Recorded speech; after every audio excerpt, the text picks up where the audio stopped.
Greetings, gun enthusiasts. Yep, it's sick, it's wrong, it's bad, it's almost immoral, but I'm going to do it anyway. I'm going to film right off my computer screen. And the video that I'm going to do is going to be on Greg Ellifritz's handgun stopping power study, because they're not all the same. And if you actually look at the data on Ellifritz's study, you can tell that instantly. The way to stop seeing, oh, they're all about the same, and start seeing the difference is this number right here. Percentage of people not incapacitated. When you're talking about defensive handgun use, you are talking about incapacitating a threat. So right here is the only number you care about. For 25 ACP, it's a 35% failure rate. For 22, short, long, and long rifle, I hate that he lumps them all together, but whatever, it's a 31% failure rate. 32 ACP, a 40% failure rate, which is kind of bizarre. 380 ACP, a 16% failure rate. Now think about this. There's what's the foot-pounds of energy difference between a 32 and a 380? 25% or something. There may be some issues with statistical sampling sizes. 9mm, 13% failure rate. That's phenomenal. Keeping in mind, of course, there's police and military shootings included in this, so the barrel length might be a bit of an issue. 9mm does pretty well, you know. So does 380 ACP with half the muzzle energy. 45 ACP, no, 14%, actually 1% worse than 9mm. Again, there may be some margin of error issues here. 44 Magnum, right? Here comes Dirty Harry, 13% failure rate. 24 people shot. There again, sampling error, sample size error. A little bit of a margin of error there with the tiny little sample size. 40 Smith & Wesson, a little bit better sample size. 188 people shot, 13%, same as 9mm. 24% of hits were fatal for 9mm. 25% of hits were fatal for 40 Smith & Wesson.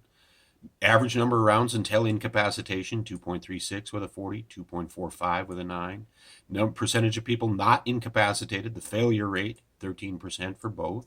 One shot stop, 45% for 40 Smith & Wesson, 34% for 9mm.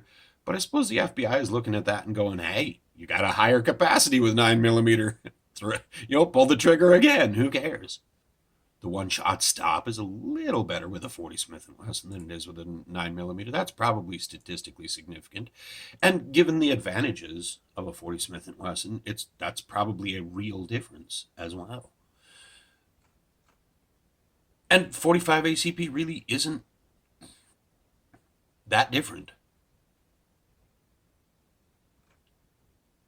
But 357 Magnum really is.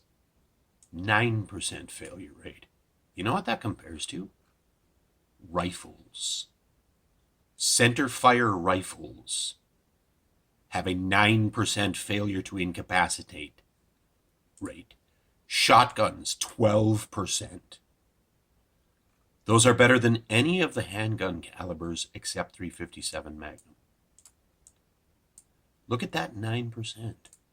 One shot stop, 44%, similar to 40 Smith & Wesson. Better than either 9mm or 45 ACP. Not as good as 44 Magnum, 59% one shot stop. I mean, but there's some element here. Look at the number of rounds until incapacitation, the 1.7 on these big, powerful handgun rounds. I'm thinking there's a lot of people who just fired once and then check. Versus with a 9mm, give them the double tap. But percentage of hits that are fatal, 34% versus 24% for 9mm.